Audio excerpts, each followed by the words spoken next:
Jizzax shahar tumanlaridagi madaniyat markazlarida faoliyat yuritayotgan xalq hamda namunali unvoniga ega badiiy havaskorlik jamoalarining 2026-yil ikkinchi chorak hisobot konsertlari aholi, ayniqsa yoshlarning bo'sh vaqtini mazmunli tashkil etish hamda jamoalar faoliyatini yanada faollashtirish maqsadida o'tkazilmoqda. Jizzax shahar 1-son madaniyat markazi qoshida faoliyat yurituvchi Sangzor estrada xalq havaskorlik jamoasining 2026-yil ikkinchi chorak hisobot konsert dasturi bo'lib o'tdi.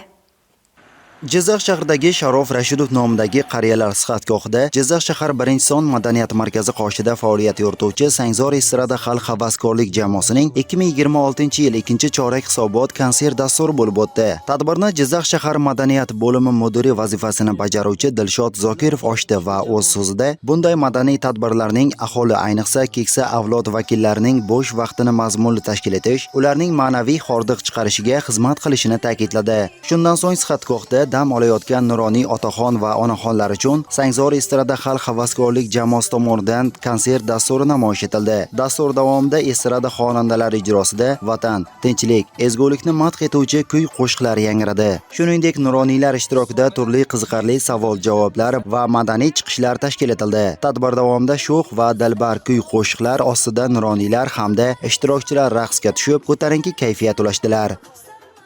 Jizzax viloyatining bugun madaniyat markazidan kelgan o'g'il qizlarimiz, shularning umri uzoq bo'lsin, kelajagi porloq bo'lsin, topganlar to'yg'ay bo'lsin.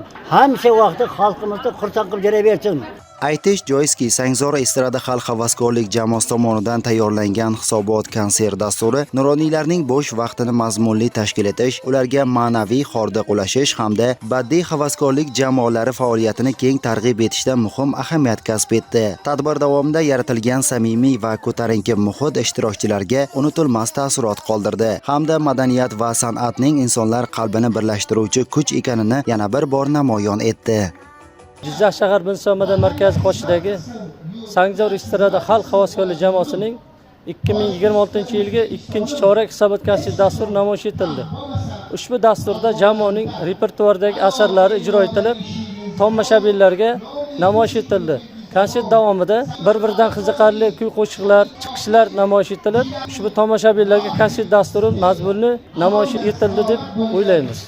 Mazkur tadbirdan ko'zlangan asosiy maqsad aholiga sifatli madaniy xizmat ko'rsatish, ularning bo'sh vaqtini mazmunli tashkil etish, ma'naviy hordiq chiqarish hamda jamiyatda madaniy muhitni yanada mustahkamlashdan iboratdir.